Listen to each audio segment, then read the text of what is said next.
எது பொம்பளை கையே? இது பொம்பளை கை தானே, இது வந்து ஆம்பளை கை. இது இப்படி பிடிக்குதா? அதுக்கப்புறம் இதுதானே பொம்பளை காலு.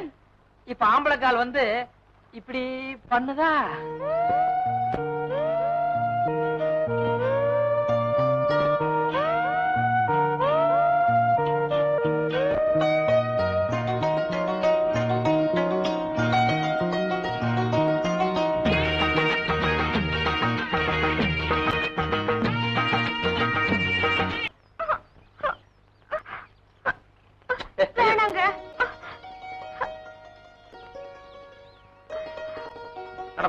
வேணாங்க, சின்ன முள்ளு தானே, நான் வேணாம்.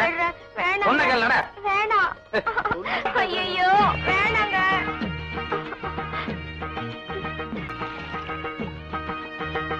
மாப்பிள, கரண்ட சூடே இன்னும் ஆறல. ஒரு மொந்த போடுறீங்களா?